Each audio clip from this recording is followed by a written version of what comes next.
their students are. And it occurred to me, my wife Amber in the back group, well, if you've met her today, we have young children, 10 and 8, and I wanted to give you an idea of how much skin in the game we have. Our daughter is getting ready to come to Perkiomen next year. We're doing a gap year for her, and she's going to self-direct her education this coming year, and we are bought into the chaos that might create. She will plan the family vacation, and she will be given a budget, and she will execute it. I would love to go to Machu Picchu, but if it's Disney World, we'll sort that out too. The fact that she's invited me, I really appreciate, and she's driving that plan. But I think what's worth noting is my wife and I consider ourselves academics, and we fit pretty squarely within the demographics of a lot of your parents that are coming into your schools or are at them. And that's how we're looking at school right now, that a gap year is worth it. And we're excited about what Perkiomen does, and we're excited for Evelyn to come here and later Hunter. But it really is worthwhile noting that the demographic that's looking at our schools, especially our independent schools, is maybe thinking that this is not a bad idea, that these experiential pieces may be pivotal components of their education. So I sorted that out in my head as we were talking. I just wanted to share it with all of you. So welcome back from lunch. I heard great conversations going on. And I'm really excited to introduce an esteemed panel to you. I couldn't be happier. I would run from my office in the lower level of Carnegie over to Kriebel every time one of these people said, yes, I will do that. And say, I got another one. And ended up with the first people we asked out of each realm. Ted as our keynote, and then returning as a representative of educational change. And Jim, who is a representative of industry, but also knows education Lisa Getzler from higher education, Tom McManus from the independent school world, and Dr. Barbara Russell from the public school realm. So I'm going to read you their biographies. I don't like reading to you, but I'll do my best because they're impressive people, and I want you to know who they are. So Lisa Getzler is the executive director of Lehigh University's Baker Institute for Entrepreneurship, Creativity, and Innovation, which is designed to create a culture of entrepreneurship across the university, promote innovative thinking, and foster the realization of entrepreneurial ideas. Her leadership at the Baker Institute includes guiding undergraduate students through the early stages of venture creation. As an entrepreneur, Lisa founded and operated a boutique interior design company. She was also a freelance theatrical producer and director, and she is co-founder of 2 nonprofit theatrical companies and serves as a board member and advisor to an educational theatrical youth program. Additionally, she is a member of the founding team that has brought TEDx Lehigh River to PBS 39 studio at Steel Stacks in Allentown, Miller Symphony Hall, while also serving as a speaker curator. Lisa also co-produced Lehigh Valley's first mini maker fair, and she also was named a Lehigh Valley Business Woman of Influence for her contributions to entrepreneurship, education, and the community.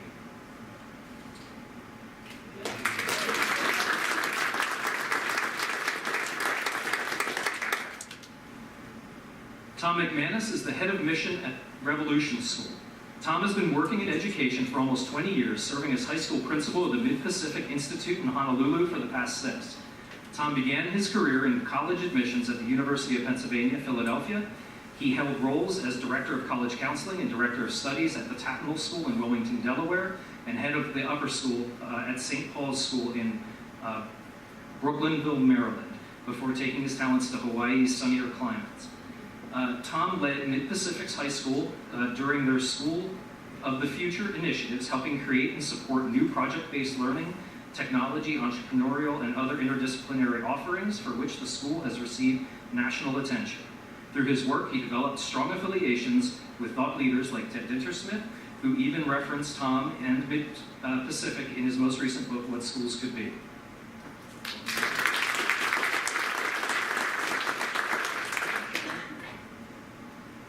James J. Finnegan serves as the Vice President, Intellectual Product. Should I do Jim? You sent over James, and it felt uncomfortable. I didn't send over anything. You guys stole it. Jim Finnegan. Jim Finnegan serves as Vice President, Intellectual Property Strategy for Comcast Corporation. In this role, he is responsible for the continued development and execution of Comcast's intellectual property strategy, capitalizing on the strong innovation that takes place within the company. Prior to joining Comcast, James served as Vice President Intellectual Property for Quimoda AG in Munich, Germany. Additionally, he spent 17 years at AT&T and Lucent as leading contributor to their intellectual property business. He also served in various consulting roles, 2 major communications and electronics firms. Jim holds an MBA from Lehigh University, where he also earned a master's degree and bachelor's degree in electrical engineering. He resides in the Philadelphia area with his wife and 2 sons.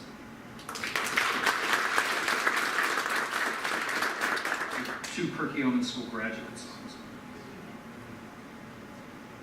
Dr. Barbara A. Russell serves as the superintendent of the Perkiomen Valley School District in Collegeville, PA.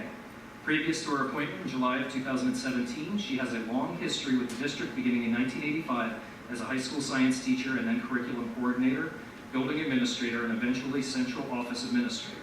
Dr. Russell has a bachelor's degree in chemistry from DeSales University, a master's degree in biology from Westchester University, a master's degree in educational leadership from Lehigh University, and a doctoral degree in educational leadership from the University of Pennsylvania.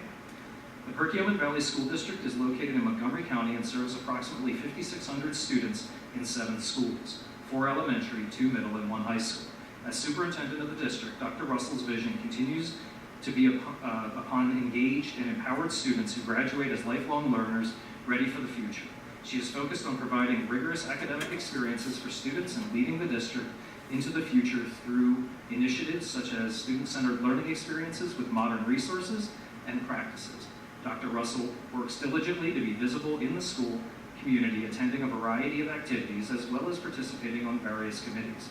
She is currently collaborating with the Perkiomen Valley Partners for Equity and Inclusion Group, through which staff, students, and parents are working to strengthen cultural competence district-wide.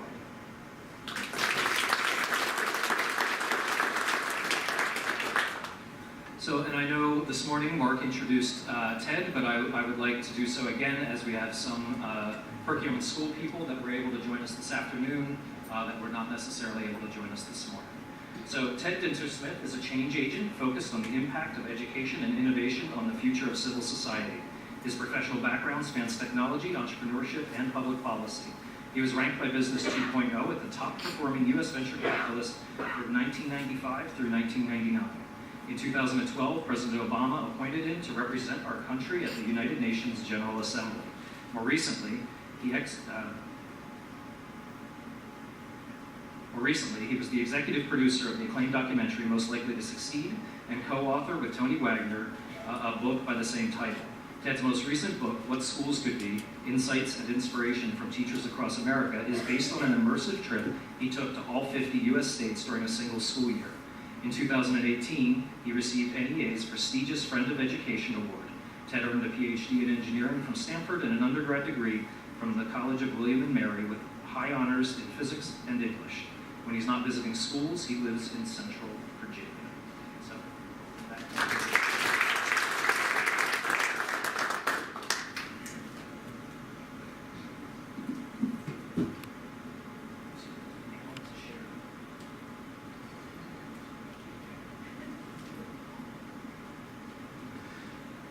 So I have put some questions together, but there are some notes in between to search for questions from the audience. So I'd like to sort of pepper this process with questions from you. So be thinking about questions you have for the whole panel or for individual panelists in the process. So I'd like to start by asking, and the first question is actually directed at Jim and Ted, and it's in regard to industry demands. What do you anticipate the demands of the near future, let's say 2025 or 2030, are from industry on current students? Okay, I guess I'll go since I have this. And I'm usually pretty quiet, so I'll try to speak up. So I guess I had some thoughts that I was thinking about, and really I felt I was a little out of place here, being not part of the education community, more kind of my role has been as a supplier, providing to students, and maybe as a customer who receives students from our educational system, and also have been going through a traditional education program. One thing when I think about education is that first job I took coming out of school at AT&T in a factory that's now a place where the iron pigs play. And arrived my first day, and of course my new boss said to me, forget everything you learned in school, and we will now teach you how to do your job. So that was 22 years old, and I just graduated with an electrical engineering degree, and I thought, my goodness, I had to have taken all that stuff for a reason. And my boss said, no, forget all about that. We'll teach you how to do your job. And the most critical part that I learned, and why I'm so supportive of this idea of experiential education, is that the learning was, was kind of, you learn by doing. You really learn by doing, not by sitting and learning all of the articles of the German, whether it was Der, Die, or Das. I remember sitting in high school learning all my German words. But really the education you can really accelerate education for kids, I think, by having them experience things and kind of learn by doing. And so I can tell you that it's kind of the follow-up that is sort of my first experience into industries, this idea that that maybe the education process here in the U.S. is not quite caught up to the way industry operates. I can tell you now as an employer and a person who hires people and interacts with young people, you do see the ones that are willing to take on that next challenge. And with my interactions with Silicon Valley, if you're in the Valley and someone says, if you haven't failed in at least 3 startups, you're just not, you're not there yet. You're not trying hard enough, right? So this idea of being comfortable with experiencing new things and trying new things, and this word failure, and we need to call it something else, but this idea of you learn the most by actually doing and making mistakes.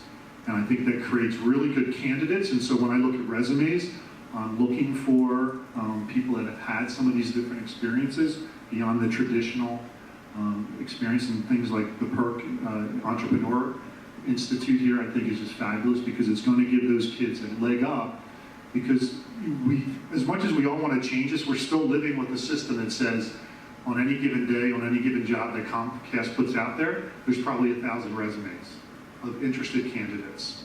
So those candidates have to stand out. And how do you make yourself stand out? How do you make that student, help that student to stand out when they're trying for that job? So I would just say, I think we're in a time of great disruption. You can see whether it's Sears going bankrupt or Kodak going bankrupt or Comcast losing traditional subscribers, you can see that the world's it's very disruptive out there in the business world. And maybe education sometimes takes a little bit of time to catch up. But I think we're in a world of personalized education, or a time of soon personalized education. And I think it's really good that we're doing things like this to kind of challenge a traditional model. Sorry. All right, 1 second. So I'll turn it over to No, that was awesome. I was just making a couple of quick points. When I got out of school, most of the jobs in the economy were defined by fairly extensive and comprehensive job specifications. And you would be hired because you could perform the duties of a job specification. If you did that well for 2 to 3 years, you'd move to the next labor grade and a different, more expansive set of job specification requirements. Pretty much like school.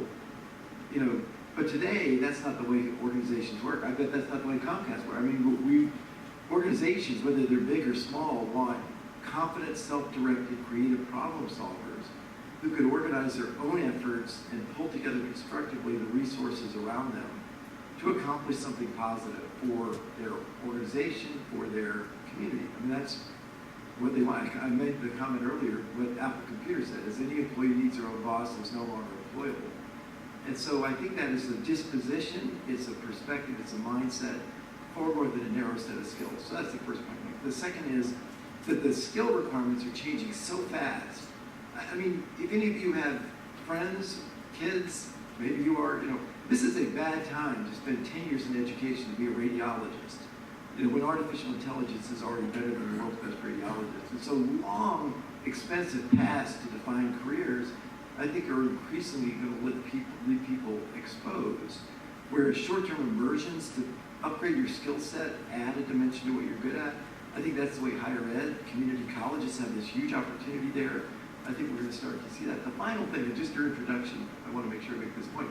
So I spent 30 years, relatively good, successful years in technology businesses. I can tell you that my PhD in engineering, other than making people think I knew something, was useless. My undergraduate and master's degree in physics was useless. My English background was indispensable. And so I urge people to think about what types of endeavors in school actually do equip kids with skills that matter. And I'm always a big fan of English departments because of all the departments in a school that know what they want to accomplish, English departments have consistent clarity and really act on it. They want kids to be accomplished, often joyful readers, and they want kids to be able to write well. And that's their mission, and they often do a great job of that, which in the technology business, being able to write reasonably well was far better, advantage for me than anything else. And so I think we need to be stepping back and saying it's not so much a narrow skill, and it's not an accounting major that's what I look. You're not looking for accountants, you're looking for, because they're going to say the same thing. What Jim said was so telling is that you forget everything you learn because that's not the way we do it here. We're going to teach you that from scratch. So if you just spent 4 years to learn accounting in a way that your hirer doesn't do it, I think the real challenge is if you're a philosophy major, to be really entrepreneurial dynamic to convince Comcast you're a good person to hire. So just 2 seconds in on that, because I think Ted said something very important from my experience. I think I was 29 years old. I moved out of engineering. I took a job with the licensing team, international licensing team, and my boss said, write a letter to Hitachi. And I went on wrote it out, took it into my new boss, and this was a new job for me, and he took it and handed it back to me with red all over it. And I said, okay, made the changes. And I think I was just asking to, hey, we're going to have a meeting in Tokyo. Can you attend the meeting at this date? Gave me the red, scribbled it all over, gave it back to him, with the edits in it, read again, and he said to me, holy shit, you can't write. And it's funny now, but it wasn't funny then, because he said to me, you don't understand. If you can't figure out how to write, you can't do this job.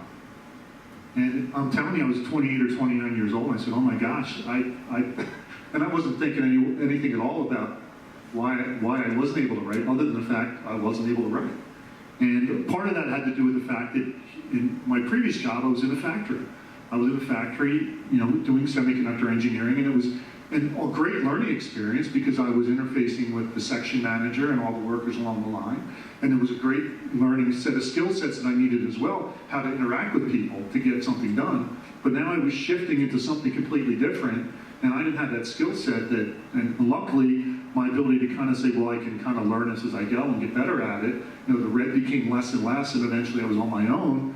But it's very scary, and it's kind of, wait a second, I'm 28, 29 years old, and I can't write a letter that says, would you please meet us on Tuesday? I think that's, that's why I come back to this idea, like, you just got to keep these opportunities to learn and do different things. It's just a great experience for people. So as a follow-up to that, I would ask Lisa, what response to the demand that industry has, do you see higher education rising to meet? Boy, that's a loaded question. So I think I'll start by saying that the metrics to which every part of the educational process has to address, meet, is going to some degree determine what things we offer and count as important. So for example, you as an electrical engineer had no time in your curriculum where you were asked to learn to write. It was not important because you were the accrediting body that was going to provide you with the degree that you were paying for, didn't value that, right? So this actually came up at lunch when I was talking with several folks from different schools who were saying, when universities change their requirements, we might be able to change what we offer our students at the high school level. From my perspective, when the accreditation metrics change, we'll be able to some degree, adjust what is being offered at the higher ed level and what that wants then from students, and then what we offer to industry. So you know, it's a 360-degree problem. As an entrepreneurship educator, we have changed our focus away from teaching students how to start businesses, although that's certainly valuable and something they want, to developing entrepreneurial talent. So to Ted's point, being able to be the person who recognizes a problem that needs solving, understanding the problem from those who have it, seeing it as an opportunity to innovate, create value, and then get it out to the people who need it. That's what every industry wants, right? That's what every graduate should have after their K-12 experience, and certainly after their higher ed experience. And we don't know how to measure that. We don't know how to talk about it in resumes and other career building, support documentation. And those are all the things that we have to look at and address in order to make the changes that we're talking about. So higher ed says, industry, what do you want? Industry says, we want people who can think and solve problems and create value, and who don't need a boss, and who are self-driven, and who have failed and learned to move forward as a result of that failure. But we have nothing in place that measures their ability to do that. So this is what we're all faced with, and this is what we are, I think, on the precipice of and ready to do. But where does it start, right? That's the question. I think industry certainly can drive a lot. And just to be fair, we still want that piece of paper that says. Right, so you want the piece of paper, but the piece of paper, you've already said, meant nothing. But in fact, it did, because it got you the job. Right, exactly. So yes, we are responding to industry to some degree, but we are also having to think really hard about how to measure what it is students can do and how they can talk about it so that it is valued by industry and by the Institute of Higher Learning as well. So I'm really torn after this conversation because I want to follow through with my next question, and I want to circle back to a point that you made there. And so my first question before we circle back is to Tom and Barb, because you serve the dual role of needing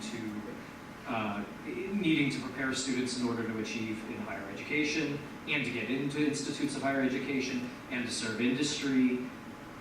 And so how do you evolve your programming to serve those masters as effectively as possible for your students?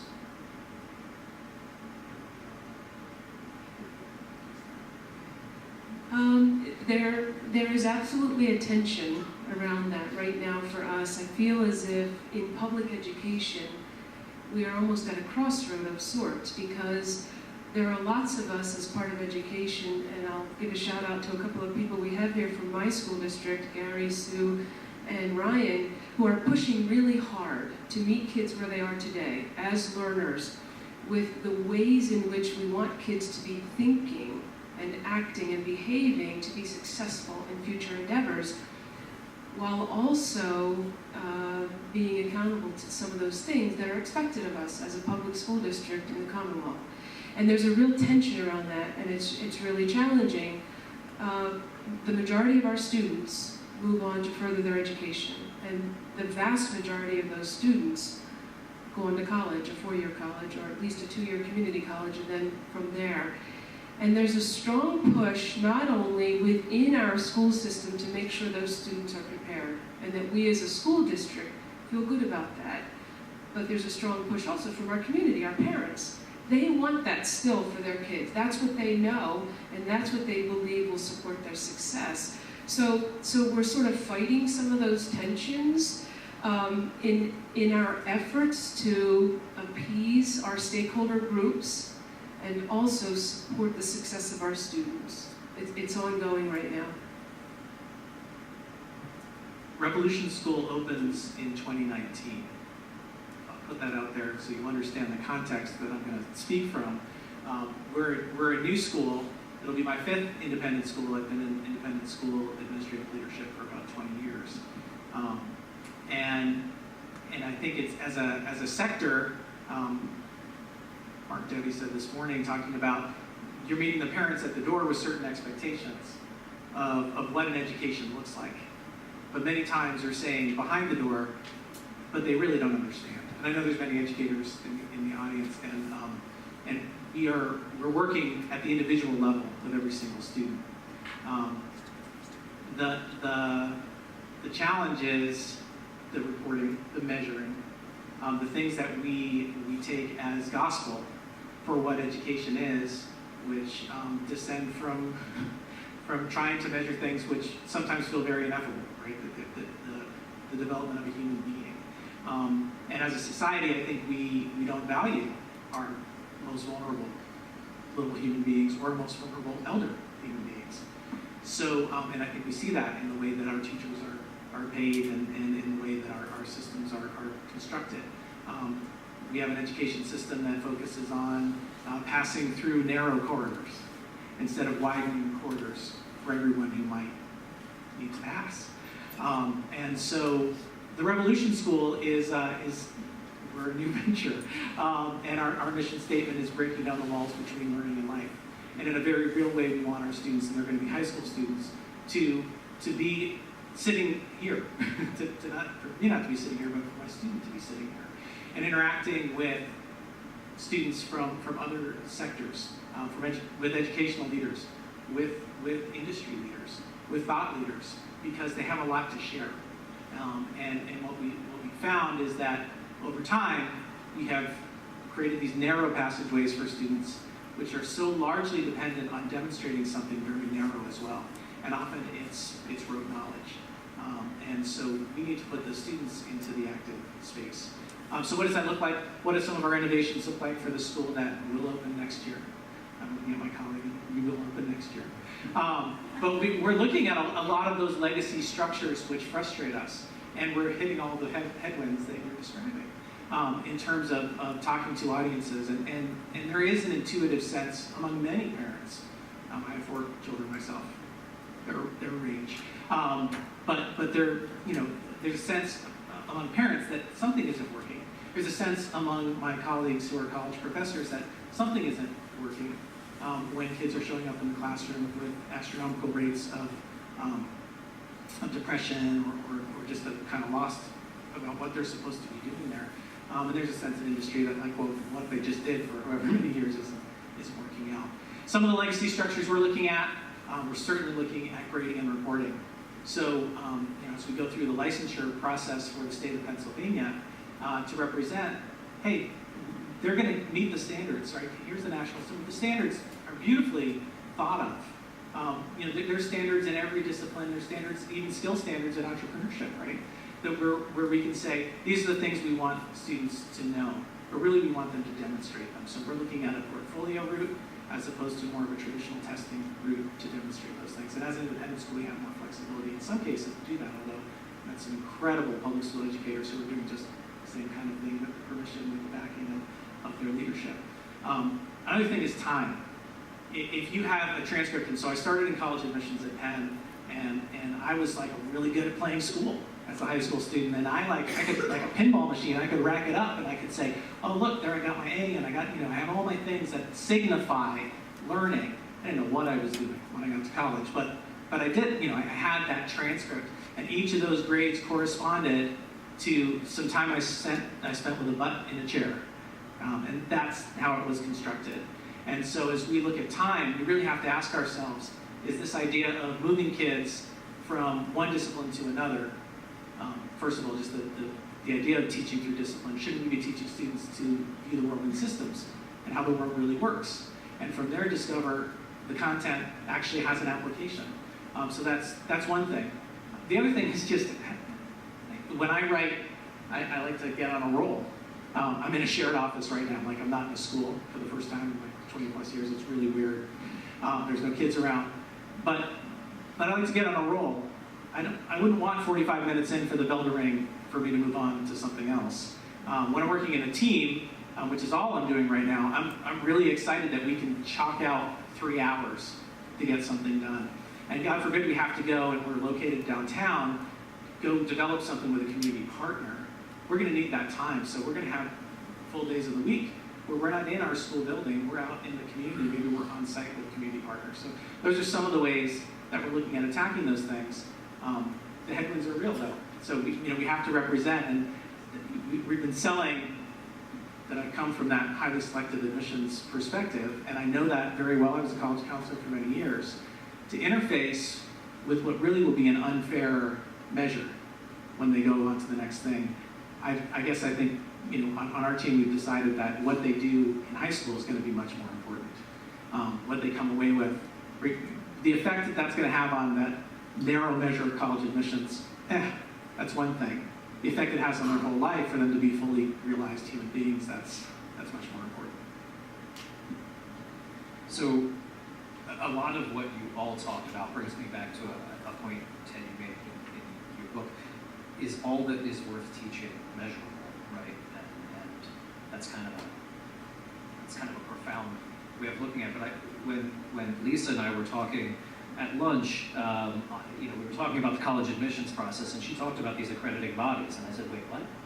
Right? Because I think we in secondary ed have a very demonizing look at it, and I was wondering if you could just expand a little upon what governs how your admissions process works from the top down.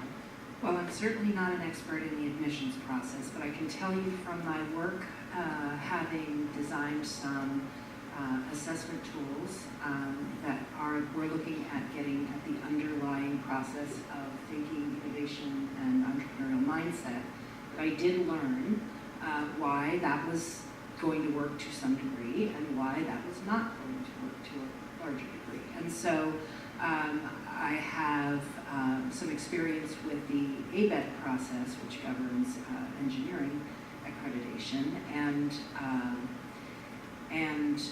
so when the accreditation requirements are set, universities that are granting degrees in that area have to meet those requirements, of course. That makes sense. When those requirements change and the Institute of Higher Learning has to adapt to those changes, then that changes what they're going to produce in terms of courses, curriculum, and mapping to those metrics, which then drives what courses are going to be offered, which then drives what students are going to need to know to be able to succeed in the courses that are going to be offered so that those programs can be accredited. So the trickle down from accreditation to curriculum offered and degrees conferred to what is required to admit students that will succeed at that particular institution is what's going to drive the admissions requirements for high school students. Where do we make that change? Do we make it with the accrediting body? That's something that industry can actually have something to do with, because industry drives what the accreditation is looking for at that level. Do we recognize the paradoxical insanity of what you just said? I think we recognize it, and I think we're dumbfounded by it. Thank you. I was ignorant to all of that prior to today, so. And I don't want to overstate that fixing that changes everything, but I do think that it just demonstrates so many, so I had a great table at lunch, and what we were talking about was we're all trying to meet these requirements, and the concept of AP classes came up, and how so many of the AP classes are what really stymies innovation in high school education, because it's harder to change schedules and change opportunities for student learning when AP classes are given the time and resources that they are, because parents want it so that their students can do whatever they think that's going to do for them in college.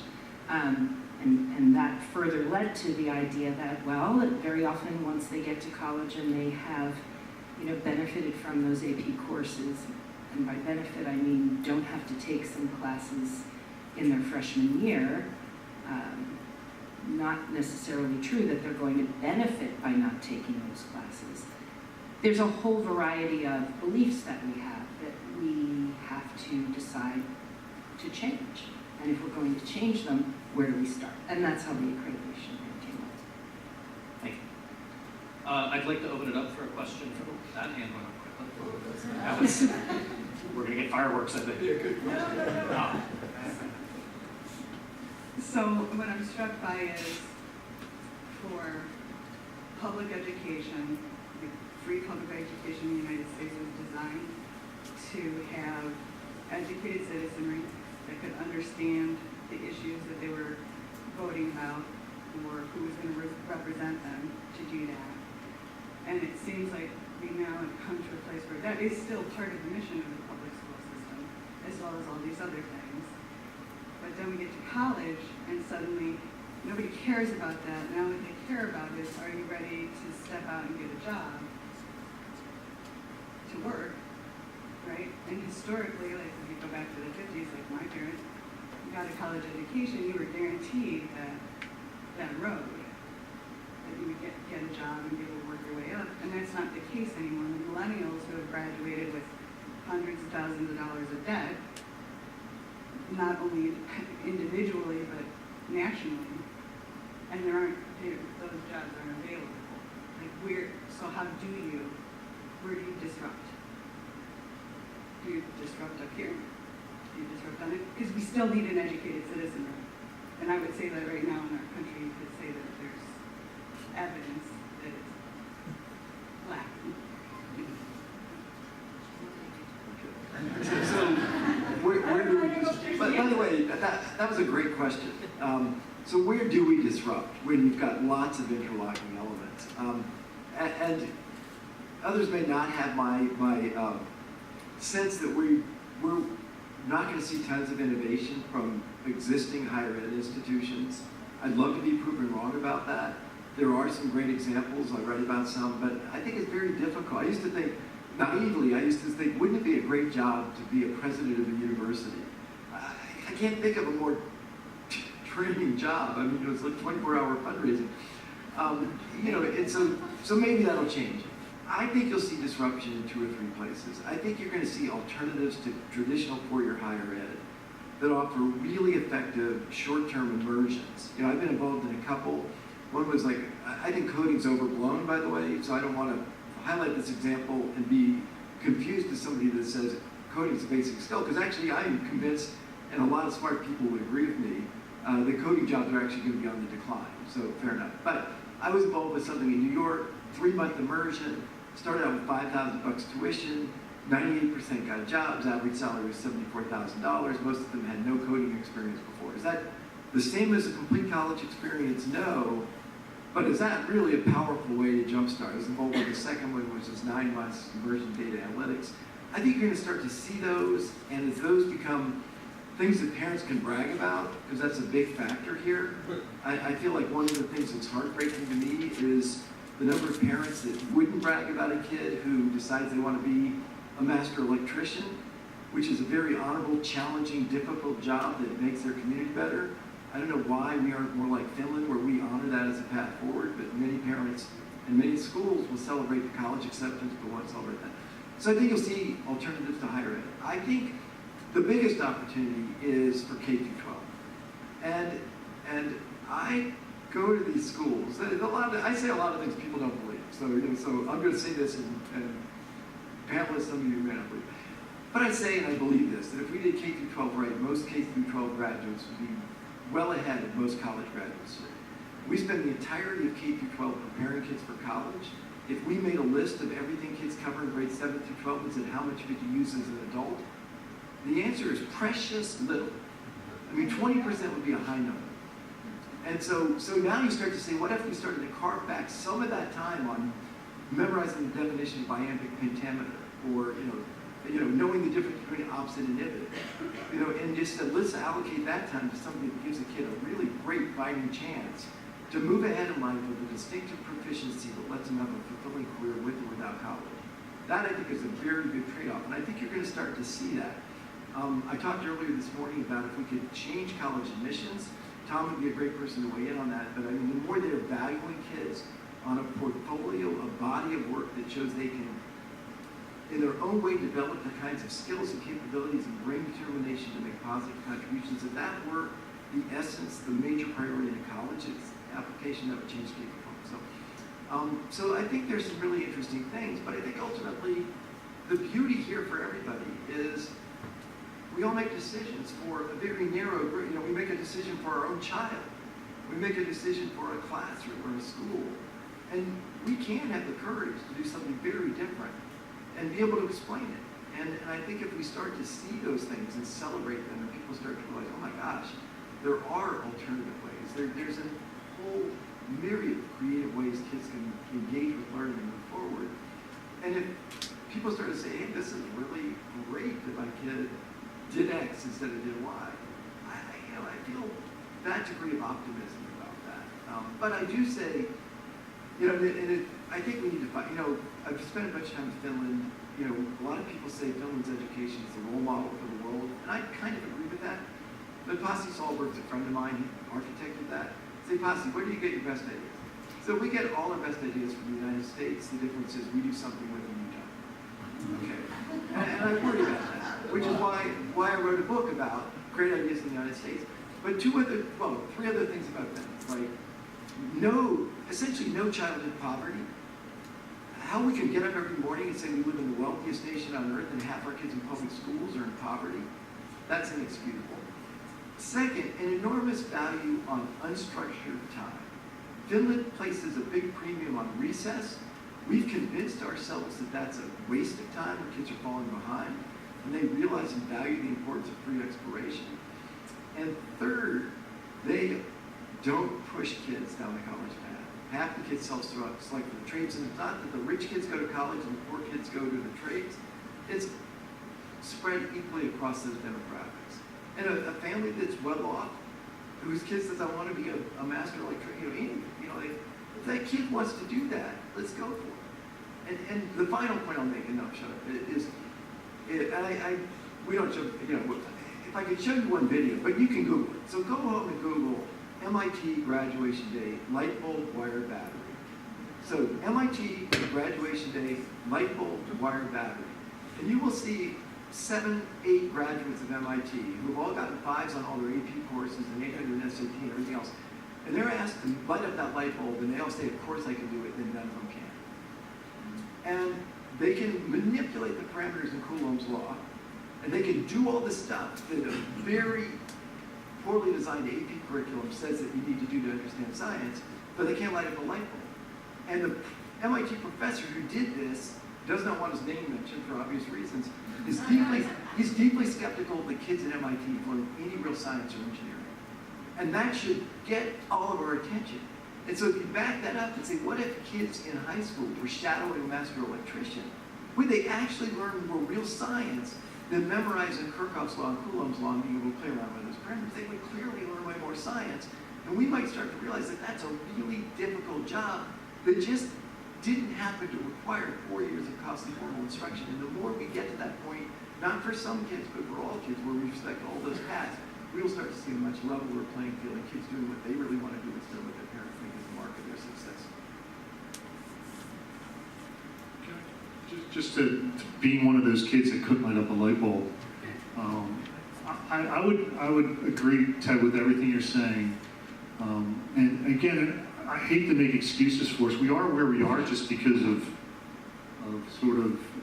this is how it's just evolved. So when our parents were growing up, at least when my parents were growing up, the idea of a college education meant guaranteed you're going to have your house, and meant a very good life for you.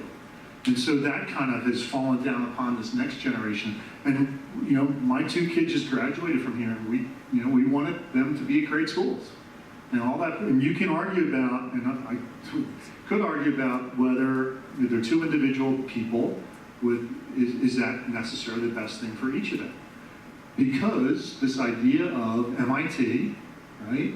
Oh my gosh, you wouldn't want to go to MIT. If you're going to research the splitting of the atom, you need to understand all those things that you just said in order to do that research, and you don't need to light up a light bulb. But that's for some group of people. It's for those and when I went to Lehigh, I learned very quickly I was not a split the atom person. I was going to work really hard and get B's, and I was going to figure things out after that. And so for that, those people became wonderful Bell Labs researchers, and we wanted them to do that, right? But for sure, On the other side of the path, which is if you want to be in construction or an electrician or in the trades, it was kind of looked down upon. And if you were really good with your hands, you were kind of like, well, no, go to college. You go to college and then figure it out next. And so some of this debt that all of our kids have from going through college experience, or maybe maybe they got a degree they really don't even want to have, right? It's really kind of unfortunate that we did that, but it's kind of what we've done so far. And there's probably a group of young people that if you say you want to go do marketing for Apple, you probably only need a 2-year or 1-year degree or an experience, and you can probably learn take what you learned from K through 12, if you had a really good immersive experience in K through 12, and you're almost ready for that job. And so but we have definitely stigmatized we've been a little bit off, I think, in how we've stigmatized the idea of the perfect college, the perfect university as parents. I think we've done a disservice to our kids and kind of forcing them down a path when really it is about what does the kid want to do? What do they really, why do we say being a plumber isn't as good as being an electrical engineer? It's really not fair to them. And we've forced education to kind of react to that. I think we talk about how kind of we're all running in this wheel now about, well, stop telling me, parent, that you said you don't care about, did my kids take all the AP classes that they could? Of course they did, because that was going to give them, we call it as giving them the best opportunity, right? But is it good or bad? I don't know if it's good or bad. But so I think, listen, one thing that we're dealing with here is that the pace of change is only accelerating. I think Ted talked about this. And we can talk a lot about it, but it's just happening because we're now in a global economy. We're going to be competing with, I was in India a few months ago. I'm going to Tokyo next week. And you can see if you want to be a software coder, there's a lot of people lined up that you're going to be competing with. People are going to need to kind of figure out. I think through experiencing different things, we give our kids a better chance of figuring out what it is that they want to do. And I think people are more successful when they do things that they want to do than things that they think they're supposed to do. Whether it's kids or even parents of older, or children of older parents are still telling us what they expect of us. But I think the pace of change today, really, this disruption is going to happen. I think it's going to get pushed at from, and this idea of getting kids, moving down what we think is maybe your first job experience or your 4 years of college, and pushing some of that experience down into some of the lower grades is going to enable kids to kind of get better, adapt, and decide what path is it that they want to choose. So I think there are some that would argue that the future of education, certainly at the higher level, but at the secondary level, there is a movement toward it becoming more of a buffet. And microcredentialing is becoming a part of certainly higher ed, but we're starting to see different opportunities that are offered that allow students to select in public and independent some different opportunities. But I know in higher ed it's more well-seated. But I wonder if the educators on the stage could sort of speak to the idea of microcredentialing or the turning of that education into more choice, more buffet style.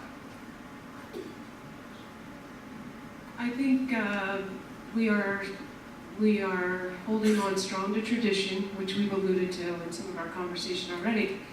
And I'm finding it very challenging to help the individuals that I work closely with, say a board of school directors, for example, to understand the why of offering our students some different choices.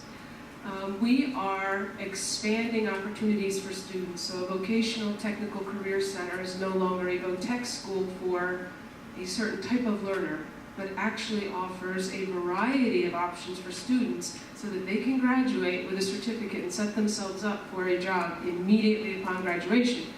And the Vocational Technical Career Center that we work with also invites some of our brightest and highest achievers to spend time in hospitals, to experience biotechnology, megatronics, robotics. So they have really expanded the offerings, graphics, to try and appeal to our students and also appeal to the industries that make up and comprise our communities. in addition to opportunities like that, we also have AP opportunities, we have dual enrollment opportunities. There are schools in our county, in Montgomery County, whose goal is to have students graduate ready for a junior year in college because they have this relationship with a community college, and students can take coursework at the community college that counts as both college credit and high school credit. That's not a goal of ours, but it is a goal that exists in surrounding schools. That path exists for high school students. Drilling down a little bit further, we are not only attempting to change the way we organize learning experiences for students in public schools, the pedagogy, the resources, the physical spaces, we're also changing the coursework we're offering, where field trips or out-of-school building, brick-and-mortar setting experiences are part of the curriculum, where design thinking and project-based learning is all that comprises the experience. Or kids have to develop apps, or they take a bioethics course and they have to be able to make cases and defend things. So that civics aspect for our students, it can be really difficult in some cases in a public school setting. This is a challenge for me to convince others of the value of these sorts of experiences for our students and to move away from that tradition. We all experience school. So we're all experts in school, so to speak. And that's sometimes really hard, and some of us are still set in some of these deep-rooted traditions that we know were successful for us, helped us to be successful. They're probably going to work for my kids too, when in reality, the expectations and the opportunities for our kids look really different. So slowly but surely, we're trying to offer those sorts of changes in our public school system, and even in our county, in Montgomery County's public school systems, to meet kids where they are and set them up to be successful in whatever it is they pursue. College or career, that's the new expression. It's not just we're graduating kids that are college ready, it's college and career. It's a tiny step, but it does have some important meaning to it. That's awesome. The thing that's been rattling around in my head recently is that educational innovation is a team sport. It's not a let's pick winners and losers. I think our education system, when it tries to pick winners and losers, is really bad at it and really narrow. And so I love hearing all the initiatives, and I've seen that. So coming from Hawaii, where I ran into Ted a couple times, there's a lovely cultural feeling in Hawaii that every keiki, every child belongs to all of us. And so if we're going to take educational innovation seriously, we need to take our responsibility as a whole seriously. And so that's why I was so excited to be invited to be on this panel. I'm hearing the credentials to everyone here. I'm not sure how I got invited, but that this is an example, right? That we're breaking down the walls, we're having a real conversation, and in terms of who should go first, right? Who's going to jump out of the plane first on innovation? We all have to link arms and we all have to jump together, because kids only go around once, right? We all only go around once. And what they need right now is what they need right now. We'll look as far in the future as we can. We have our guides in industry, we have our guides in college. You can say, this is what we're seeing. We've got to open up those communications, and we've got to be able to do that together. And we've got to have community members that say, yeah, you need to learn, come into my business. You need to learn, come into my nonprofit. You care about what's happening with homeless in the city. That's the work that we're doing. Walk beside us, learn with us. So breaking down those walls, because we kind of think that you have to be specialized to get there, or you can't go do real work if you're a young person, or you have to wait in line for something. Our students don't like waiting in line. It's one of the things we're doing away with, right? But teaching them how to be fully functional members of society, it's communal action. So that's exciting work. And I think one of those, for us as a new school coming into an environment that's in many ways very conservative, is that we're not used to as schools talking to each other. And even public to public schools sometimes, certainly public to charter school, charter to independent school. And our educators have the same heart, the heart beats the same. And so the more we can learn from each other, and if there's something that being free of certain structures gives teachers in my institution that can be a guide for a teacher in another school, great. If there's something in the resources and the real contact that a public school is having with its immediate proximate community that my teachers can learn from, I want to send them there. So that's important too, is that we break down those walls, and teachers need to go into industry. They need to see what the real work looks like. College professors need to come down and see what's happening, and so many are. There's so many great stories about that. So that's an exciting thing about this kind of conversation. So one word I'd like to have us think about intentionally for a second is the word value. So you introduced that to this conversation.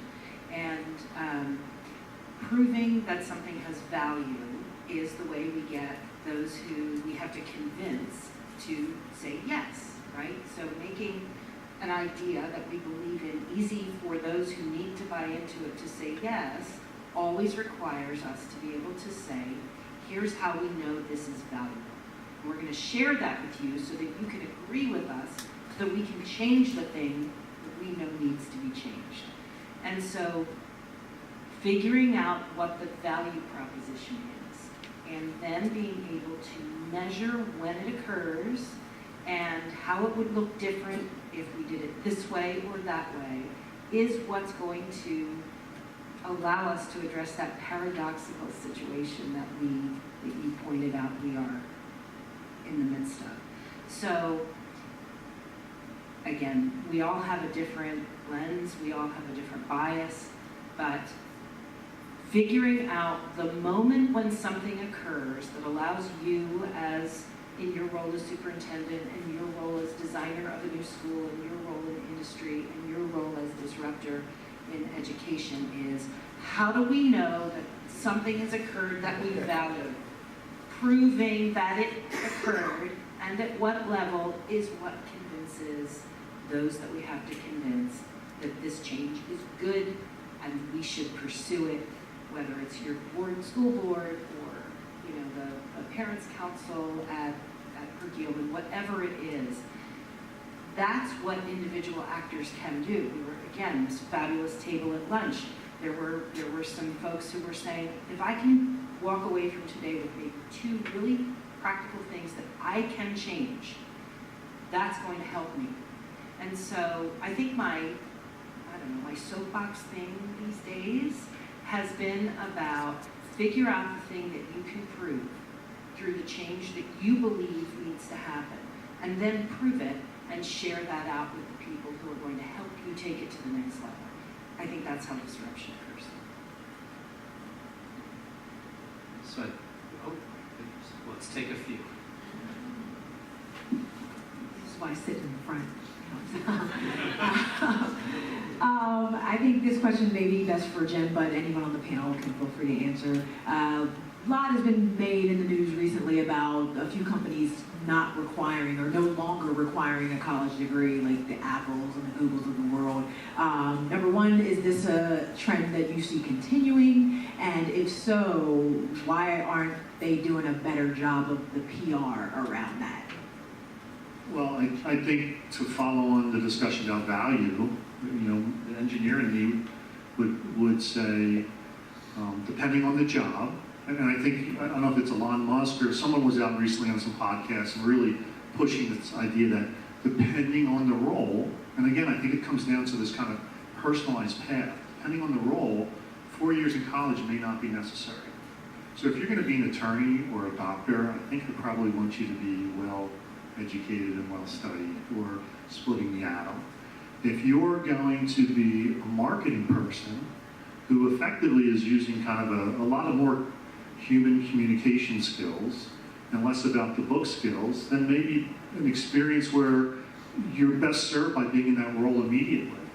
And so would you be better served in getting a 4-year degree, or would you be better served by starting as the junior most marketing person at Apple and spending 4 years being taught by that community, sort of similar to what I said when I left college and my boss said, well, I'll teach you what you need to know for that particular job.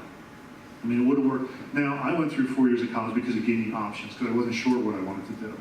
And if I wanted to go into research, and if I was good enough to go into research, I would have followed a different path. But again, I think my thing is yes. I think all of the idea of accreditation still is scary to us. So people, right now if you're playing a game, you need that 4-year degree. You want to check that box. Otherwise, that resume doesn't get looked at right now, except for a few companies in Silicon Valley, I think. So you need to check that box unless you can start showing value from other experiences in your resume that's going to have you looked at. But I do think there is going to be this path that starts taking place where people are going to start agreeing that it's not necessary for all. It's necessary for some, but it's not necessary for all. And we're just we're at the very beginning of this. But by the way, this idea, we didn't have these stupid cell phones 10 years ago. And now I can't talk to you without having this in my hand because my notes are on it. I mean, the change is going to happen quick. I mean, it would only take Apple to say, we don't care about, or I mean, you see some of the colleges saying, we don't care about SATs now. And it takes that one, and all of a sudden, it starts falling off. People are saying, I don't care about the APs anymore. All of a sudden, you see it takes one, and it starts falling off. So it will happen quickly.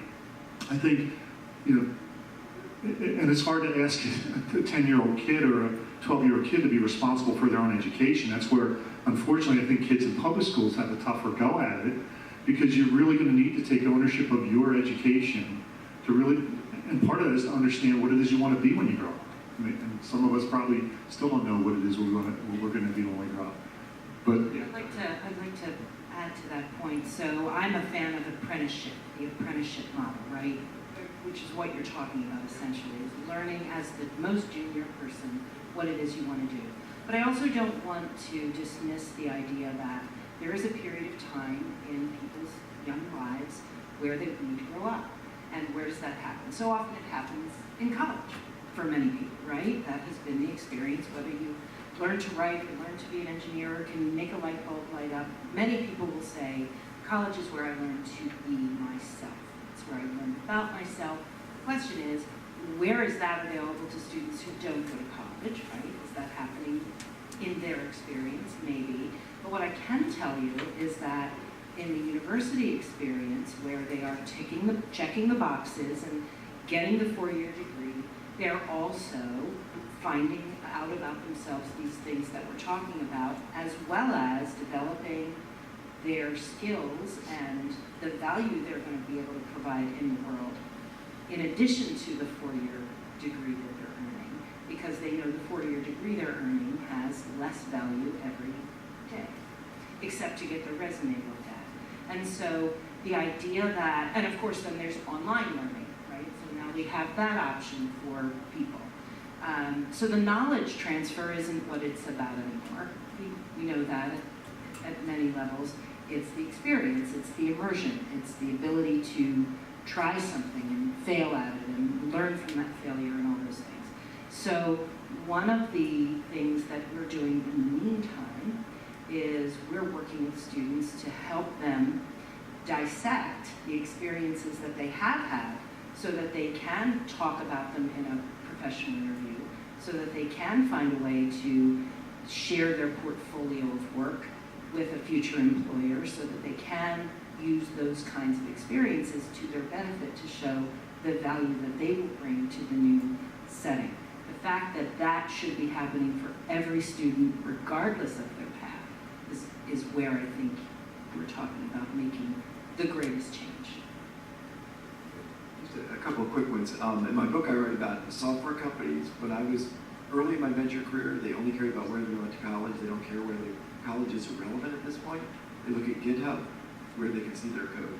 Laszlo Bach, good friend of mine, ran people operations for Google, actually did the analysis, SAT, grade point average, eliteness and pedigree of their college degree were uncorrelated to their performance at Google. And the good thing about business is, right, it's competitive. And so some businesses are going to figure out that they're hiring, I called it this morning, the Go Fetch a Dog Biscuit kids are hiring these people that have excelled academically but aren't very good at running their own efforts or thinking outside of the box or asking great questions. And others are going to figure out there's a different way. I gave another anecdote in my book, but I was at an event and this guy heard what I had to say, and he worked for, I don't think I said the name of the company, but Northrop Grumman. And he came up and he said, I think I finally figured it out. As a senior management team, our biggest issue is we feel that we have a very uncreative workforce. Our employees are not creative, they're not innovative, they're not out-of-the-box thinkers. I just texted my HR person, they require a 3.75 GPA and a college degree to get an interview. And he said, I think I now realize where we're going wrong with that. And so I think people start to figure that out. And so as that happens, you're going to see businesses start to look at things differently. And the beauty of some of these feed-in academies is that they are giving their kids real projects served up to them by employers. So now the meaningful content of what they're doing in these 3-month to 9-month academies is quite connected to real learning. But somebody like Jim would say, I get to see their actual work. I know I want to hire these 3 people. And if they're doing and solving real projects that the company has, they don't care whether they have a degree or not. But I will say one last thing, and this gets to, and people may disagree with me, but to me, we owe every kid in America a fighting chance. So are we serious about equity or not? I'm not saying the same outcomes as adults, but I'm saying a fighting chance, somewhat of a level playing field when you're growing up. And when things happen, and they may be ill, good example, enterprise rental car. You can't even get an interview without a college degree. Now you think about standing behind a counter in an airport and renting a car to somebody. So what's enterprise really said? We'd like to transfer back onto families the cost of $75,000 to $300,000 to get an interview to rent out a car to somebody. So when you start to say everybody in America to get to the starting line of life needs to somehow find $75,000 to $300,000 to get their kid even in the game, that only tilts it already tilted playing field. That only helps the rich and brutally punishes the poor. We don't teach financial literacy in schools, so the kids just take this debt on like you wouldn't believe it. And so I say, how are you going to solve that? And you get these crazy proposals like, let's make all of college free, which is the worst of all ideas, right? I mean, it will not happen. The state colleges are already starved for money, so now you layer on that, you can't charge tuition. It will only get worse in terms of quality of education. I say, let's make high school really mean something instead of just preparing kids for what we think college is valued. Because, by the way, as I say, I feel differently if I look at what kids are doing in grade 7 through 12, and I can say, bingo, use that in life, use that in life. I mean, it's all just chock full of stuff you're going to use later in life. If that were the case, I would shut up and go home. But go look at what kids are doing in grade 7 through 12 and ask yourself how much of this you're using as an adult. And you will find it's precious little. It is there because it's convenient for people to crank out the data, to measure kids, rank order them, to be able to compare a kid here to a kid in Topeka, Kansas, to a kid in Seattle. And so one of the lines I know, we teach kids what's easy to test, not what's important to learn. And we had a discussion earlier about measurement in education. I quote Brene Brown, who says, when it comes to education, if you can measure it, it's probably not important. I think the answer to that is, what are you measuring? Why are you deciding it has value? And then once you have a rational reason for that, measuring it doesn't necessarily make it a bad thing. So I want to draw a very clear distinction between measurement and assessing. And I want to ask all of you as adults, when you're looking at colleagues at work, people you teach with, work with, what do you look for? You look for bodies of evidence that you review that give you the ability to make an informed judgment about how they do. A lot of business people are big on the testing front. We have done more damage to schools collectively. I'm going to apologize for my business colleagues because we've imposed on teachers accountability measures just so we can have the data, because of course we have to know how do you know, how can we tell it's working, so we need the data. I ask these business people, how would you feel if you ranked your employees with multiple choice questions? And how would you feel about supervisors being graded on that, how well their employees did a multiple choice question? Of course we wouldn't do that. We want tangible evidence that they've done something. And so if in fact what matters going forward is creative problem solving, collaboration, communication, can we assess that? Absolutely. Can informed, experienced adults issue a judgment about where a kid is on that? Absolutely. Can we give that kid feedback? Can kids actually get good at evaluating each other? all those things are true. That's not what we do. We say suddenly we need to get a number so we can compare this kid in this location to this kid in this location to this kid in a very far-reaching different location, which then turns into, well, of course, they all have to study the same thing and they have to have these test questions. And what I see is we don't think it pervades, it corrodes what's going on in the classroom. But, you know, on AP exams, I go to some schools that cost a fortune that are AP schools, and they will tell me it doesn't affect how we, you know, our kids go joyfully and deeply. We don't teach the curriculum. It's just a great thing, and our kids just happen to take the AP test and they do well despite that. And then I go observe the classrooms. I said, man, you got to go look at these classes because that is not what I see. I see teachers teaching test-taking strategy, and I see teachers sprinting through content. I see talk about Wellesley, Massachusetts. People will move in Boston area to Wellesley because it's a better school district, and the administrators beg their parents, don't put your kid in an AP class if you want them to like the topic and really learn. And then what do? They have to say, if you're in an AP class, you cannot ask questions because it will slow us down to covering all the content. And that is the reality in schools today. And if we say, yeah, but we got to be able to measure, we got to know a kid got a 5 versus 4 back, and then I will shut up. One last thing. So Dartmouth, you know, we always are so confident kids are learning, and then I always say, show me the darn evidence that says they are. And whenever I get anything that resembles evidence, it says they're not. And I wish I could say otherwise. So Dartmouth, AP psychology, they had this idea, like, are kids really learning psychology? So they took kids who got a 5 on the AP psych course, and they said, take our final exam at Dartmouth for intro psych. Fs. 90% of the kids who got 5s on the AP psych course got an F in intro psychology at Dartmouth. That's not the worst of it, right? The worst of it is they then said, okay, now you got to be in with other kids in intro psychology who have never even taken psychology before. And they looked at how they did, and they did no better than kids who had never heard of or taken psychology before they took that course. That tells us a lot, right? But why doesn't anybody want to do that broadly? Why are people so nervous about actually going back and looking at what people really learned when they studied and got some score on a test and actually retested? I would say wellness. You know, so like at Lawrenceville Academy, right? You know, top 10, any list of the top 10 elite private high schools in the country will put Lawrenceville Academy on it. $70,000, $75,000 a year tuition, room, and board.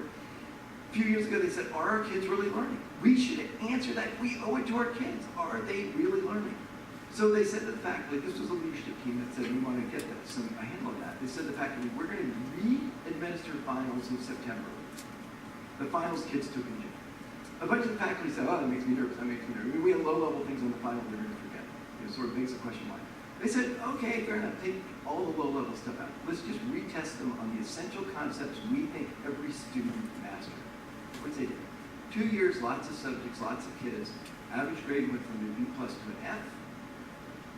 And not one kid remembered all the concepts they thought every kid remembered.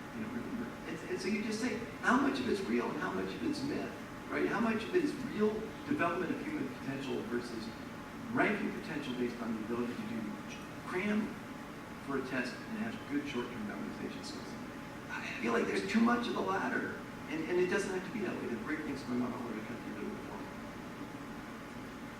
Well, yeah, but who did that psych? Who wrote up that psych test? The teacher that taught that class, right? So the test probably was written for the kids that were in the class. but so then what's, do you trust Dartmouth? You may not trust anybody. I will say this. I did an event at Dartmouth, and they used my film, and they invited fact. I mean, I have no connection to Dartmouth, so, and you've heard some of my views about higher ed. But I did an event there, and with my film, and they said, we're going to have a teacher workshop about how you can improve teaching practices at Dartmouth, and we invited a bunch of teachers. And I said, yeah, 3 will come. I had like 75 teachers. I mean, I think Dartmouth is actually pretty darn serious about high quality instruction.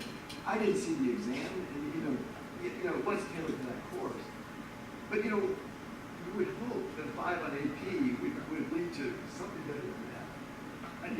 This is really a cool challenge because, part of it though too, it seems like because I remember in high school, right, going back in the fall and having forgotten everything that I had been taught the year before, and I think that's just the nature of, I think we did a lot of cramming, and we would all joke that, if I have 24 hours, I can pass any class, if I just need a lot of coffee and I'll stay up all night but that adaptability, so specific to the course, specific to what was taught in that course, maybe not so important, but learning that ability to adapt and deal with a high stress situation, no different than I have a negotiation tomorrow, and I'm going to be up all night getting ready for that, so I need to ingest all this information so I'm ready for that tomorrow. That's not a bad thing to learn. And I think your point before, which is, I don't mean to be dismissive of colleges from the perspective, people mature at different levels, and I think people's paths aren't a series of a straight line, but maybe it's sideways back and forth a little bit. And so there is time that people need to digest what it is that they're learning and kind of think about it. And that time in college, as people talk about, it was a fabulous time because there was less stress on you, a little bit less stress, and you had the ability to learn about what it is you were going to do next, and a little bit of freedom. And that was very, very valuable. So I think the idea of the specifics of a particular class may be not as important as the ability to learn how to handle that situation, get it, and that part seems to be useful. So what I want to get back to when it comes to the assessment, the evaluation, the measurement, the grading conversation is, how can we measure the underlying process of learning how to learn, learning how to be who it is you need to be, learning how to be the next fill in the blank for whatever the employer situation might be, or whether you're starting your own organization or whatever that may be. What I'm talking about is how that we can measure that underlying process. It's hard though. It's hard and it takes time and it's not standardized and it's difficult to chart and it's hard to compare people. All those things are true. I don't think that means that we shouldn't try to measure. I think we should just use measurement for a different purpose. So one counterpoint, I actually think it means we absolutely shouldn't try. And so let's just mix it up a little. I mean, so a different example, right? A different example. For 12 years, the College Board on the SAT did the essay. I mean, like College Board gives us bullshit about being able to test creativity and critical thinking and everything else. So think about all those high-order things that we really do care about. Grading an essay ought to be pretty damn easy, right? 12 years they tried it, they finally have sort of given up the ghost on it. Why did they give up the ghost? You can give a prompt, and I actually think it's a constructive, useful thing to see how a kid writes without coaching and outside involvement on something they can't anticipate. I don't think the idea of the test is a bad idea. And I think if they just communicated that essay to admissions officers and said, if you're curious about how the kid writes without help from a $40,000 college counselor, or from their teachers, or from their parents, if you don't want to see their own writing, here it is. Okay, good idea. You can assess it. No, we don't want to assess it. We want to give it a number so that it's easier for college admissions officers. And so what happened, right? What happened was this, is that some people decided to show exactly what was going on with that. And so who do they hire to grade it? It sounds great, we're just going to grade it. You think it's going to be your best high school English teacher deliberating and spending 30 minutes on each essay and carefully deciding how good it is. It is not. These are out-of-work people where the only qualification, by the way, is you have a college degree. And they're paid by the number of essays they grade per hour. And when you interview them, they say we don't even read the words. We just look for 5 paragraphs, 4 to 5 sentences per paragraph, varied sentence structure, and some vocabulary words we don't recognize. And then somebody does a trial and says, is that really the case? So back to MIT, the MIT writing professor has some of his very best writers take the exam with this goal. 4 to 5 sentences per paragraph, 4 to 5 paragraphs, varied sentence structure, words that they won't recognize, but make it be complete and total nonsense. What are their grades? 750 to 800, okay? And so when you start to put numbers, when you make those numbers particularly high stakes, when you say you're going to compare millions of kids against each other, you are corroding the education experience. And maybe somebody someday will do that, maybe, but I often say if a computer can grade it, a computer can do it. And so I think we really need to say, and we only have so many hours in the day. So are we going to spend a lot of time trying to say this is what we're going to do because we, and I run into that all the time. But we have to be able to measure it. And say that's the most damaging phrase in all of education. So Just before we go on, I'm gonna give you your time. If anyone, I know this is our scheduled departure time. If you're not staying for the screening and have to go, there's a swag bag on your way out, and you can move out at your pace. But I'll definitely let this play out because I'm enjoying it. So what I will point or counterpoint, whichever side of Are it. there boxing gloves in the swag? Yeah. So what I think you're talking about is grading, which is different from measuring. So you're talking about giving it a number, whatever you want to call that. What I'm talking about is recognizing value that has been created.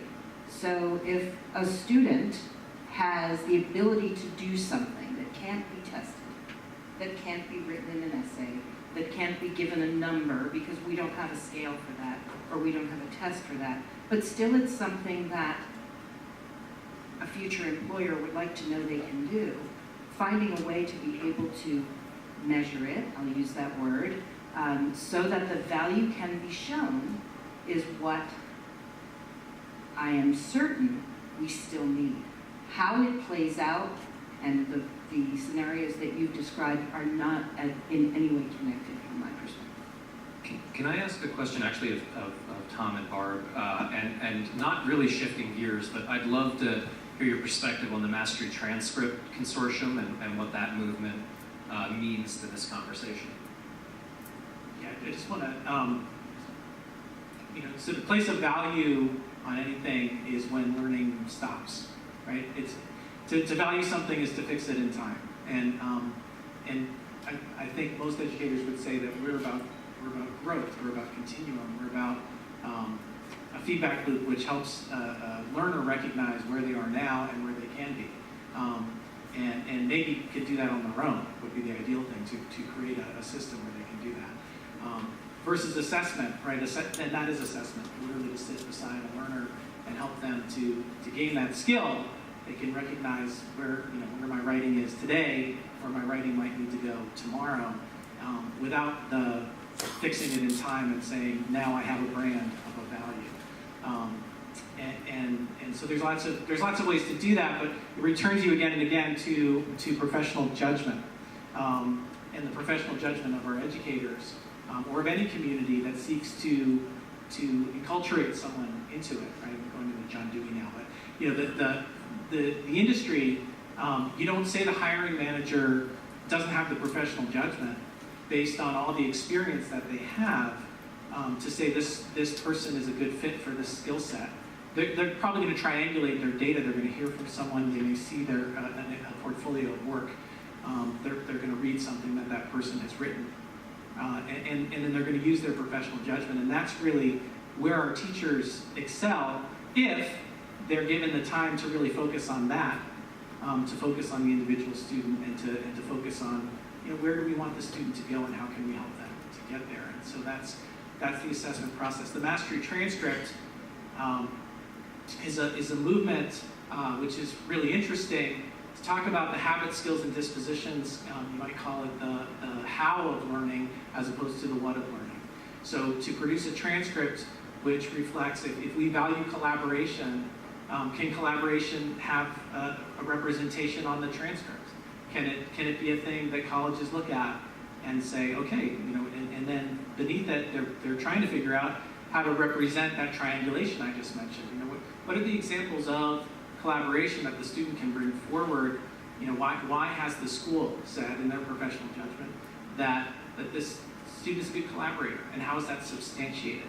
And it might be a number, or it might not, and that's what the Mastery Transcript is trying to figure out. Once you, again, value it, put it on the transcript, and fix it in time, then it really is, to me as an educator, not of much value anymore to the learning, but it does represent, okay, at this moment in this second, that's what can be representative of that student.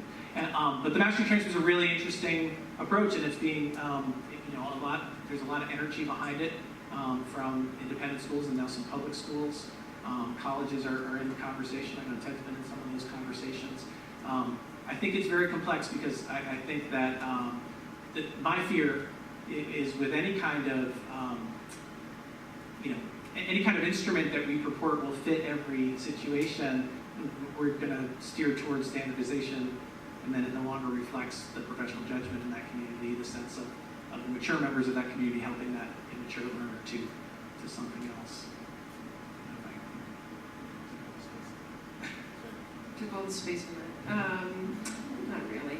I think what I was thinking about as Tom was speaking, part of our mission statement is around lifelong learning. So that idea that we want to develop our students as learners, which for much of what we do in the system within which we work, is challenging because it is, again, driven by these outcomes that are clearly defined and traditionally have been ones that we've been aiming for and we want to meet. So we're pushing on, not necessarily as a teacher, getting through the curriculum that I've been assigned to teach, but instead recognizing whether or not my students are actually learning. And when they're not, going back and figuring out, how do I approach this differently? That actually is really a different way of thinking for many of us in public education. So we are all on a continuum in education when it comes to moving forward in this rapidly changing world. And again, meeting our students where they are as learning in the ways that they are learning today with the resources that they are tapping into. And some things seem so basic in some settings. When I hear some of the individuals here talk, some of the things that we're focusing on in our efforts to get better and support students more effectively seem so basic. And that is an aspect of something that we're trying to get better at, recognizing actually when our students are learning.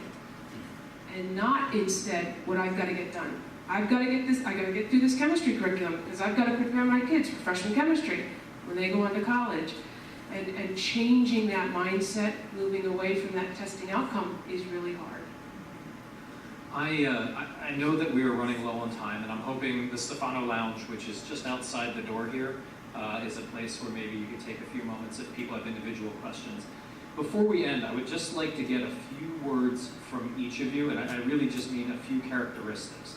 All of you in your various positions have hired people, and I'm hoping all of you have voted for people. And so I would love for you to offer a few characteristics that would sum up characteristics of someone you would hire or someone you would vote for.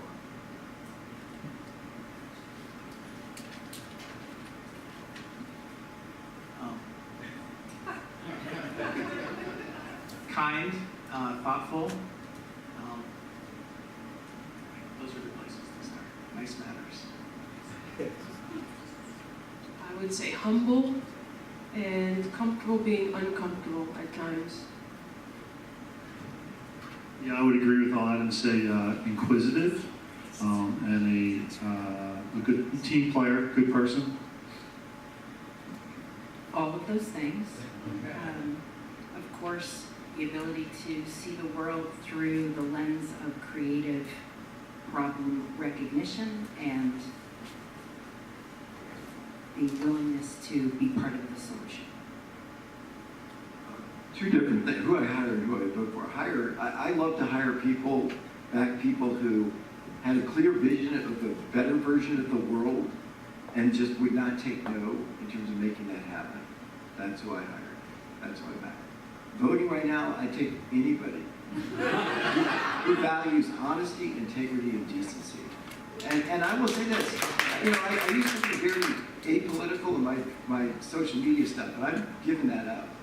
Because I really feel like there's this question in front of this country. Do those things matter? And we just had somebody win a Senate seat in Mississippi who none of us would hire to an organization. I mean, this is the most incompetent, ugly, hateful, prejudiced, ignorant person you could ever imagine in the U.S. Senate, only exceeded by the guy in the White House. And if that happens, right, and if we're not willing to stand up for it, I just feel, I fear deeply for our democracy. And it's not a policy thing. I'm a moderate Republican.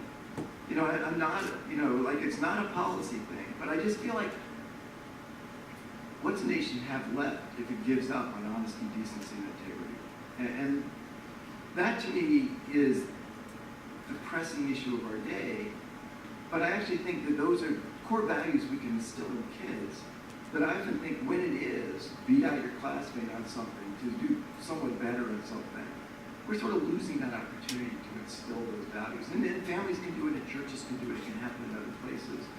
But there are a lot of hours in the day around school, and I feel like that is an enormous opportunity to instill in these kids a deep sense of purpose and passion. All the adjectives people said, instead of making it kind of a Hunger Games of competition. And I think that's the key thing of what all of you said. Think about how much of that is directly imparted on our students. That we directly, expressly are looking to impart those qualities on our students. They may be byproducts of what we do, but all of these people on this stage and all of the hats that they wear and perspectives that they share have just expressed characteristics that aren't really part of what we do. And I think that is a profound thing to take away from today. And I thank all of you for being here and offering your perspectives. And a round of applause for our guests.